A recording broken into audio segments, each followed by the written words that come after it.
गुरुर्ब्रह्मा गुरुर्विष्णु गुरुर्देवो महेश्वरम गुरु साक्षात् परब्रह्म तस्मै श्री गुरुवे नमः। दयान्मूलम गुरुर्मूर्ति पूजामूलम गुरुपदम मंत्रमूलम गुरुर्वाक्य मोक्षमूलम गुरु कृपा वक्रतुंडम महाकाय सूर्यकोटि समप्रभ निर्विघ्नं कुर्मे देव सर्वकार्येषु सर्वमंगल मांगल्ये शिवे सर्वार्थ साधिके शरणे त्र्यंबके गौरी नारायणी नमोस्तुते।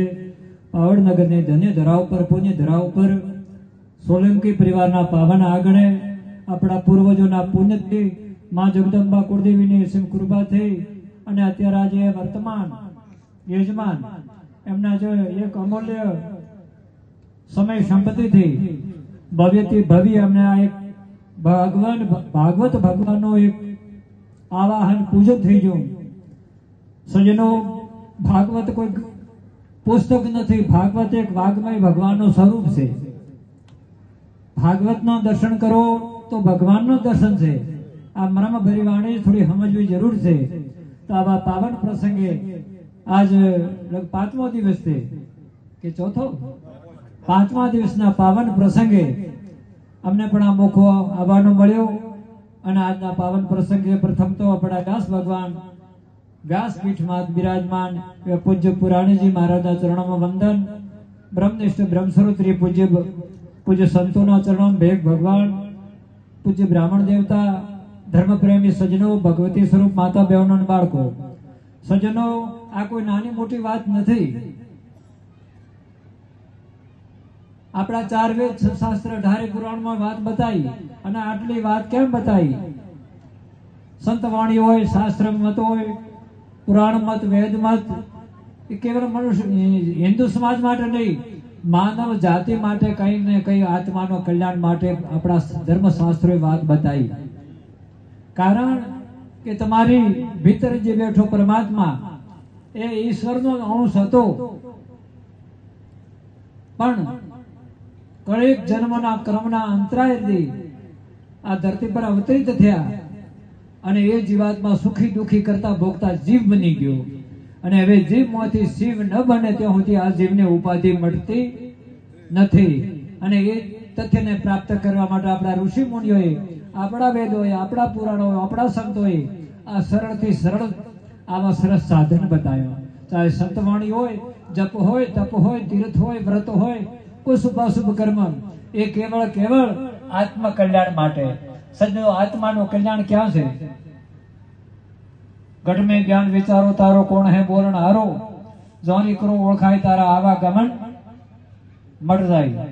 તો કહેવાનો અર્થ, પરમાત્માએ આ ધરતી પર જીવ સૃષ્ટિની રચના કરી, એમાં 4 ખાંડ ને 184 યોનિઓ બનાવી અને એ 4 ખાંડ 184 યોનિઓ પશુ પક્ષી કીટ પતંગ આપ નજરે નિહાળી એમાં સર્વશ્રેષ્ઠ યોનિ હોય તો મનુષ્ય દેહ। અરે મનુષ્ય દેહને તો કોઈ શાસ્ત્ર સંતોએ મનુષ્ય દેહનો જન્મ નથી કીધો, અવતાર કીધો। એ મનુષ્ય જન્મ એક અવતાર। અને તમે વિચાર કરજો, જે આ ધરતી પર સિદ્ધ્યા, જે કોઈ પ્રાપ્ત કર્યું, જેને કોઈ શાસ્ત્ર વેદ પુરાણને રચના કરી, કોઈ જે એવી દેવી દેવતાના રૂપે પ્રગટ થયા, ચાહે અવતારો થયા, એ કેવળ આપણા મનુષ્યના રૂપમાં દેવતાઓ ભગવાનનું પણ પ્રાગટ્ય થયું। મનુષ્ય દેહ આપણે શું ગણો છો? પણ આવેલી તક જો જતી રહી ને તો સમજવો કે બસ રાતનો ભૂલ્યો હોય ને એ સવારના એને ગરજડે રહો, પણ ઘરે ખરે બપોરે ભૂલે પછી ગરજડવું દોરું આવે। જેને વગડે આવી ભાગવત કથા હોય, આ પુરાણીજી કેવું ભિન્ન ભિન્ન રૂપે આખું શાસ્ત્ર વચન સંભળાવી રહ્યા અને જાય બારે જાય ઢોલિયા ઉપર બેઠા બેઠા વાતો કરો, શું હતું શું થતું, તો પછી હવે હેઠું કોમ છે? તો હું તો કહું, આ એક ઘડી આધી ઘડી આધી મેં સે હાથ, તુલસી સંગત સંત કી કટે કોટી અપરાધ। આ આપણા આવા પવિત્ર પ્રસંગમાં એક ઘડી આધીમાંથી આધી કા દેવ મંદિરમાં જઈએ, દેવ દર્શન કરીએ, 5 ભગવાનના નામ લઈએ, ગૌ સેવા, સંત સેવા કરીએ, બ્રાહ્મણ દેવતાની સેવા કરીએ, તો સજ્જનો આપણો બેડો પાર થઈ જાય। આપ જપ તપ તીર્થ વ્રત કરો ને એમાં આત્માનું કલ્યાણ નથી, આ તો કર ચૂકવાનું સાધન છે। દાન કરશો તો ધનની શુદ્ધિ, શરીરથી સેવા કરશો તો તનની શુદ્ધિ, હરિનું સ્મરણ કરશો મનની શુદ્ધિ, અને આ શરીરથી કઈ સેવા કરશો તો મનથી, વચનથી, કર્મથી છોટા મોટા આપણો કર્મ થાય છે, એ કર્મનું નિવારણ થાય. આત્મકલ્યાણ નહીં. આત્મકલ્યાણ આવા કોઈ બ્રહ્મનિષ્ઠ સંતનો સમાગમ અને એમની જે બ્રહ્મવાણી સાંભળીએ અને આપણા ભીતર કોણ બોલી રહ્યો, કબીરા કુવા એક હે પણિયારી અનેક બર્તન સબ ન્યારે સબ મેં પાણી. અત્યારે 5 પછી ભાઈ આ 200-500 ભાઈસન બેઠા, આ બધાનો શરીર અલગ છે પણ બધાની આસ્થા એક છે, બધાનો શ્વાસ એક છે કે બે. બહેનો, માતાઓ, બાલ, ગોપાલ, નાના મોટા, વય વૃદ્ધો, બધાનો શરીર જડ છે પણ એ શરીરને ચલાવનારો આત્મા એક બે, બધાનો એક. કોઈ એક રંગનો કે બે રંગ, કાળો, ધોળો, ગોરો, આવો તેવો દેખાય છે? દેખાય છે? નથી દેખાતો? છે. આ દ્રઢતા આપણો ભાગવત ભગવાન, ભગવત ગીતા ભગવાન નારાયણે આ જો સંભળાવી, હે અર્જુન, આત્મા જન્મતો નથી, આત્મા બળતો નથી, જેને પાણી પલાળતું નથી, પવન સૂકતો નથી, એ શાશ્વત છે ને છે. આપણા ભગવાન સદાય છે ને છે. અને એને ઓળખવા માટે તમારા પૂર્વ જન્મનું પુણ્ય પ્રગટ કઈ પરિબ્રહ્મ નારાયણ પરમાત્માની અસીમ કૃપા, આ 70-80 વર્ષનો આ એક આપણને એક નાવડું મળ્યું. ભવસાગર પાર કરવા એક મનુષ્ય રૂપી દેહ નાવડું મળ્યું. બધા આપણે જાતિ પાતિ આ તે, આ તો એક વર્ણ વ્યવસ્થા છે, સામાજિક વ્યવસ્થા છે. બાકી બધાનો આપણો આત્મા એક જ છે, એમાં કોઈ બેમત નથી. આવી દ્રઢતા રાખી આ મનુષ્ય તન સે સેવા કીજીએ, મન સે ભલો વિચાર અને ધન સે યન સંસારમાં કીજીએ પુરકાર. કહેવાનો અર્થ, આ વાયદા પ્રમાણે આયા, વાયદો પૂરો થયો, 1 મિનિટ અહીંયા પે રહેવા વાળા, અને કદાચ સંપત્તિથી કે સત્તાથી કે જો રહેતા તો આ ધરતી પર કેટલા અજર અમર થઈ જાય.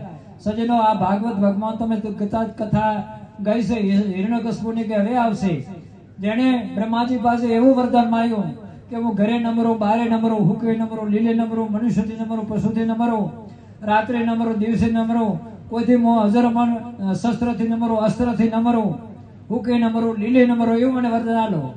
બ્રહ્માજી ભગવાન કે આ તો અસંભવ, પણ જા કે તથાસ્તુ. અને તથાસ્તુ ને દિલમાં આવ્યો અહંકાર આવ્યો એટલે સીધા ધર્મ ઉપર જ પ્રહાર કરવા મળ્યો. હરિભક્તો, વેદ, બ્રાહ્મણ, ગૌ માતા પર પ્રહાર. અને જયારે કુદરત રૂઠે ને તો એને કોઈ બચાવનાર, અને આ જે તણખલો, એ તણખલામાંથી આપણું વાણી પ્રગટ થાય, આપણા જે ગલતીઓ છે ને એ ખુલ્લી કરી નાખે. એક જડ તણખલો, ભગવાનનો કેમેરો આપણા પર 24 કલાક લાગેલો છે. જ્યારે માના ઉદરમાંથી બહાર આવ્યા ને આંખ ઉઘડી, આ એને ત્યાં જીવનથી 60, 70, 80 વર્ષ જીવા ઉદ્યાન એનું રેકોર્ડિંગ આપણું ચાલુ જ છે. જે સારું નરસો ખરું ખોટું આ તે. અને જયારે આ આપણો ગરુડ પુરાણ કહે છે, જયારે આ દેહ છોડી જાય યમરાજાના દરબાર, ત્યારે આપણો લેખો જોખો એના માટે કોઈ જોવું નહીં પડે, સીધું રેકોર્ડિંગ તૈયાર જ છે. એટલે એના આપણે હેમાનંદ મહારાજ થઈ ગયા કુંડાળિયામાં, જીવ મહા મોટેરું દુઃખ જાણો રાજા ધર્મતણું, ખોળે ખાતાના લેશે હિસાબ દેણું, તારે અંતગણું, ટીપ દેશે 84 લાખ 4 ખાણમાં, ત્યાં ભોગવશો જલમ ને મરણ ભવસાગરની તાણમાં. મનુષ્ય જીવનમાં આવા સંતો સમજાવે, શાસ્ત્ર વેદ પુરાણ સમજાવે, છતાં આપણે અવળી દોટ મૂકા કઈ તો હેડ્યા કરશે, આ કરો તો સમજો, હસતા હસતા કર્યા. પણ એક દાડો એ મનુષ્ય જીવનમાં જે કરેલા કર્મ, પશુ પક્ષીમાં ભૂખ પ્યાસ દારૂ દુઃખ ભોગવીને એમાંથી ચૂકવણું કરવાનું છે. એટલે સજ્જનો ફેરી ભવસાગરની ભૂલવણી ભટકમાં ન ભટકવું પડે. અને સંતોએ તો એટલે જ જગાડ્યા છે. સંતોએ તો કીધું કે એક પલક में जाते 3 लोग का मोल, कहना सो तो कह दिया कया बजाना ढोल, बोलत 12 चलत 18 काल करो दे तुम तीसा, मैथुन करता ચોહટ તૂટે કદ ભજો જગદીશા. એટલે આવા સંતો આપણા પુરાણ શાસ્ત્ર વેદ પૂજ્ય બ્રાહ્મણો કહે છે કે શ્વાસે શ્વાસે નામ લે મિથ્યા શ્વાસ મત ખો, ન જાણીએ શ્વાસ કે આવન હોય. સજનો, બારે આપણે ગમે એટલું વાત કરો, ગમે એટલું શરીરને સજાવા, બાકી ભીતર તો નરકનો કોથળો છે. ઈશ્વરે 9 દરવાજામાંથી નકરું નરક જરી રહ્યું છે. કેવળ જો ઉપયોગી આ શરીરથી પ્રભુ સેવા, ભજન, સંતોની સેવા, ગૌ બ્રાહ્મણની સેવા, બેન કુંવાસીની સેવા, સમાજની સેવા, કોઈ પવિત્ર કર્યું હોય, શુભ કર્મ કર્યું, તો આ શરીર છે. નકા તો મા બાપને અને ધરતીને આ શરીર બોજારૂપ છે. એટલે કહેવાનો અર્થ હવાના વહેલા બ્રહ્મ મુહૂર્તમાં મારા વડીલોને કહું, જાગજો, હજી આપણા સદભાગ્ય છે કે હજી આપણે આ ગામડામાં રહો છો. તમે ગામડામાં ધિકારતા નહીં. અને હું તો કહું છું કે ગામડું છોડવું હોય મતી. જો સંસ્કૃતિ હોય, કઈ ભગવાનનો વાવ હોય તો હજી આ ગામડામાં છે. પશુ પક્ષી કીટ પતંગ વૃક્ષ માતા પિતા ઓજલ પરદો મર્યાદા કેવળ વાય છે. બાકી થોડો પાલનપુર આગળ જાજો તો કહેવાય એ તમે ચિંતા ન કરતા. અત્યારે જમીયા વેચી ફટેટ પગ લાગીને હેડો સિટીમાં. અરે સિટીમાં જાવું તો જો ના નથી ભાઈ. બાકી જ્યાં જન્મ લીધો જે પરિવારમાં જે જમીન પર જે સ્થળ પર આપણે આથી કોઈ મહાન મોટો નથી. આમાં જે આપે પાછારો આવ્યો આપણી ખુદની ગલતીઓ છે. બાકી પરમાત્માએ આપવામાં કોઈ બાકી રાખ્યો. અબજો રૂપિયા દેતો માનવ દેહ મળશે. હવે અત્યારે વિજ્ઞાન છે કે ચંદ્ર ઉપર પહોંચ્યું કરું કોક સડાયું તો નહીં બધું પરીક્ષણ કરવા.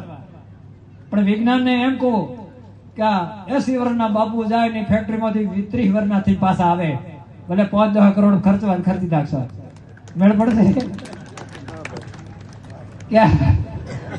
મકાન નું રિપેરિંગ થાય, બધું રિપેરિંગ થાય, બધું થાય. આપણે વાંક નવી નાખો કિડની આ તે આના અત્યારે ખૂબ અને હોવું જરૂરી. ટેકનોલોજી વધી છે પણ કે આ 100 વર્ષના જાન પાછા 30 વર્ષના પાછા આવે અને પાછો હતો હાલા બોલા કર આવું છું તો ધરતી અમારે ખરો અને અત્યારે એવા ભામાસાઓ પડ્યા કે અમરપદ પ્રાપ્ત કરી નાખે.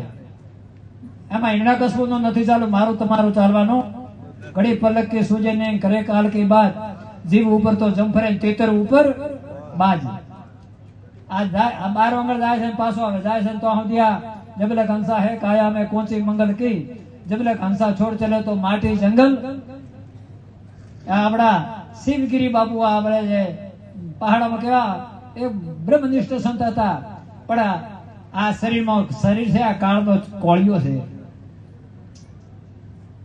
આ શરીર છે કાળનો કોળિયો છે. સંતો કોઈ મરતા નથી. સંતો તો એમની સૂક્ષ્મ દ્રષ્ટિ આપણા ઉપર વરસતી રહે છે.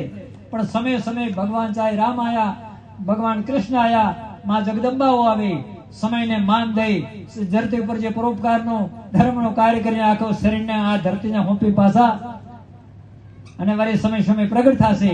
એટલે સજ્જનો જે છે તે અહીંયા આનંદ છે. આ અહીં લખેલો કે પૂર્વજોના મોક્ષ માટે આ પ્રસંગ રાખેલો. પિતૃનો મોક્ષ તો થઈ ગયો છે. કોણ કે છે અધોગતિ થઈ હોય એનો તો મોક્ષ હતો જ. મોક્ષ તો અત્યારે વર્તમાન મારે તમારે કરવાનો છે. આપણા પૂર્વજો તો સદભાગીતા એમના પૂર્વના સુપાત્ર ભાગ્યા સોલંકી પરિવાર અને આ ધર્મના માડવા નાખ્યા છે. કોણ કે છે આપણા પિતૃ અધોગતિએ જાય? અધોગતિએ એ જાય કે જેને ખોટો કર્મ કર્યો હોય, અધર્મને માર્ગે ચાલ્યો હોય, બેન કુંવાસીને રોંધી હોય, ગૌ બ્રાહ્મણનું અપમાન કર્યું હોય, સંતનું અપમાન કર્યું, ધર્મથી વિમુખ ચાલ્યા હોય, એનું હદાય અધોગતિ. બાકી આપણા જેવા પુણ્ય આત્માઓની કોઈ અધોગતિ હોય? આ ભાગવત અમારા પિતૃઓના મોક્ષ માટે નથી, પણ અમને સાચી દિશા મળે, સાચું સમજણ મળે, સાચું જ્ઞાન મળે, સાચી દ્રષ્ટિ મળે, અમારો અંધકાર મટે અને એના માટે જ્ઞાન પ્રાપ્ત માટે અમારી સમય અમારો સંપત્તિ મારા ભાગવત ભગવાન આપણે આગળ પધાર્યા. આમાં બેન માતાઓનો ધર્મ શું છે, આપણો ધર્મ શું છે, સંસારની ફરજો અદા કરી ધર્મ વ્યવહાર ભાઈ ઉદ્યોગ ધંધો ફેક્ટરી નોકરી કરતા પરમાત્માની પ્રાપ્તિ કઈ રીતે થાય, આ આપણું સરળથી સરળ સાધન ભાગવત ભગવાન બતાવે. એટલે સજ્જનો આ કાલનો દાડો આજનો કાલ નહીં. તમે બધા સદભાગી, પણ મારી એક નમ્ર વિનંતી કે ઘરે કુટુંબ પરિવાર બાળ બચ્ચા ઢોર ઢોખર ખેતી ખલિયાણ બધું છોડી આ ભાગવતમાં મન વચન કર્મથી એક મનથી એક દ્રષ્ટિથી શબ્દ સજન જેમ ચાતક પક્ષી જેમ શાંતિનો બોધ લે એમ પુરાણી બાપજીનો એક શબ્દ ભાગવત ભગવાનનો એક શબ્દ જીવનમાં ઉતારો. જીવનમાં ઉતારી અને એમ કહો કે મારામાં અજ્ઞાનતા કેટલી છે, મારામાં જડ બુદ્ધિ કેટલી છે, મારામાં મૂર્ખતા કેટલી છે, હું કેટલો સ્વાર્થી છું, હું કેટલો અધર્મી છું, હું કેટલો પાપી છું, મારું શાસ્ત્ર મારા સંતો આ કે હું કઈ માર્ગે જઈ રહ્યો. એના માટે ભગવાનને પ્રાર્થના કરો, ભગવાન ભાગવત આગળ પ્રાર્થિત કરો કે પ્રભુ મન વચન કર્મ જાણતો શુભાશુભ કર્મ થઈ ગયો હોય અને કદાચ મને ખબર નથી પણ આજ મને સાચી દ્રષ્ટિ મળી, સાચી આંખ મળી, મારા મન વચન કર્મ કઈ ગલતી થઈ હોય તો ભાગવત ભગવાન આગળ આપણે ક્ષમાપના કરવી જોઈએ, માફી માંગવી જોઈએ, અને નવા વર્ષમાં આપણાથી ગલતી ન થાય, કોઈની નિંદા કુથરી ન થાય, આ મનુષ્ય જીવનથી કોઈ સેવા સત્કાર પ્રભુ ભજન થાય, આવો સંકલ્પ લઈને આથી ગેટ બહાર જાઓ તો બેડો પાર થઈ જાય. મહારાજા પરીક્ષિતનો જો મોક્ષ થયો તો, પરીક્ષિતનો મોક્ષ થયો એના માટે ભાગવતની શુભ શરૂઆત થઈ. પરીક્ષિત મહારાજનો મોક્ષ તો થયો તો, બાકી શરીર તો નતું ટક્યું. સમીક ઋષિ શ્રાપ આલ્યો તો કે જા હાથ મેં દાડ્યા આમ થાશે, થયું પરો શરીર છૂટ્યું. પણ જયારે અંશને સુખદેવજી મહારાજે પરીક્ષિત રાજાને પૂછ્યું કે બોલ શ્રાપ કે મને ગુરુમાં ભગવાન દેખાય, મને શિષ્યમાં ભગવાન દેખાય, જનતા જનાર્દનમાં, પશુ પક્ષીમાં, કીટ પતંગમાં, ઝાડ પહાડ પથ્થરમાં, જળમાં થળમાં, અણુ અણુમાં મને બ્રહ્મ સિવાય કોઈ દેખાતો. આ ફૂલોનો હાર આમે ભગવાન છે, પુરાણીમાં ભગવાન, ગુરુ મહારાજ આપમાં ભગવાન, ઋષિઓમાં ભગવાન. મને એવી દ્રષ્ટિ મળી, એવી આંખ મળી કે આ જગતમાં મને ભગવાન સિવાય કોઈ દેખાતો. તો એના માટે ફૂલોના હારમાંથી તક્ષક તો પ્રગટ થયો હતો અને નિમિત્ત શરીરને બનાવી દીધો હતો, પણ અજ્ઞાનતા રૂપી ઉપાધિને દૂર કરી એટલે ભાગવત ભગવાનમાં પરીક્ષિત રાજાનો મોક્ષ થઈ ગયો. એટલે હેડો કોણ પવિત્ર કરવા, હેડો કોણ પવિત્ર, કોણ પવિત્ર ના યાદ થઈ જાય. કોઈક જીવનમાં ઉતારો તો આપણું અંતકરણ શુદ્ધ થાય, મન પવિત્ર બને, અને મન પવિત્ર થશે, અંતકરણ શુદ્ધ થશે, તાર સંતોમાં ભગવાન દેખાશે, ગૌ માતામાં દેવી દેવતાઓ દેખાશે, પુરાણ પંડિતોમાં ભગવાન દેખાશે, બેન કો જનતા જનાર્દનમાં ઈશ્વર દેખાશે, અને પછી અવળા કાસડે આ બધું જગત અવળું દેખાશે. એટલે મારી હો વાત ને એક વાત, આપણે ખૂબ સદભાગી સ્નાતને કહેવાઈએ. બધા આપણે એક જ માતા પિતાના સંતાન છો, કોઈ નાના નથી, કોઈ મોટા. બસ જે જેને ઠેકાણે જો જન્મ આલ્યો બધો વ્યવહાર હાચવી અને હવાના બ્રહ્મ મુહૂર્તમાં ઉઠી ધરતી માતાને વંદન કરો, સૂર્યનારાયણને નમસ્કાર કરે, ઘરે ગૌ માતા 33 કોટી દેવતાનું મૂળ મંદિર ગણ્યાની દેવ ભાવથી જેમ કુળ દેવતાની પૂજા કરો, ગૌ માતાની સેવા કરો. ત્યાં ભૂખી દુખી હોય તો મને જે રીતે જે સામગ્રીની સેવા થાય સેવા કરી લો. આપણા આગળ કોઈ અતિથિ આવે, કોઈ બ્રાહ્મણ દેવતા આવે, સંત આવે, કોઈ વડીલ આવે, મહેમાન આવે, તો બને જાણીતા હોય તો હું તો કહું છું કે બાળકોને કહેજો કે પગે લાગ્યા. તુલસી એ સંસારમાં સબકો મિલીએ થાય, કોઈ જાણે કોઈ વિશ્વમાં નારાયણ મિલાય. તમારા પીઠનું જ્યારે પુણ્ય પ્રગટ થાય, તમારું અંતકરણ પવિત્ર થાય, મન શુદ્ધ થાય, અને જ્યારે તમને બ્રહ્માકાર દ્રષ્ટિ થાય, ચૈતન્ય દ્રષ્ટિ થાય, તાર સજનો ત્રિલોકીનો નાથ નિરાકાર બ્રહ્મ માં ભગવતી સાકાર રૂપ રહી, સાકાર રૂપી તમારે આગળ આટો મારવા આવ્યા, તમે આપણને ઓળખાણ ન થાય. એટલે હોનો આદર કરવો. આ બધા ટંટા ઝઘડા મારા તારું આ તો આદે નાદેથી ચાલ્યો આવે છે, ચાહે રાજસત્તા હોય કે આપણું જે હોય તે, પણ એનામાં ભંગજળમાં પડવું નહીં. અને આત્મા આપણા જે ભગવાનને કહ્યું કે તે પ્રભુ 24 કલાક આલ્યા, મારાથી મનથી વચનથી સત્કર્મ થાય, પ્રભુનું ભજન થાય. નકા હવાનો ઉઠી પ્રભુને યાદ કરો કે પ્રભુ આજ મને સદબુદ્ધિ સદવિચાર આપજે, હું કોઈનું આહુડું, કોઈની ડાકડી બનું, કોઈનો ટેકો બનું, કોઈની દ્રષ્ટિ બનું, કોઈનો એક સાચો સલાહકાર બનું. હું કોઈ જ મારાથી ગલતી ન થાય, કીડી મકોડી પશુ પક્ષી મનથી વંચિત મનનો અપરાધ ન થાય, આવી ભગવાન પાસે પ્રાર્થના કરવી.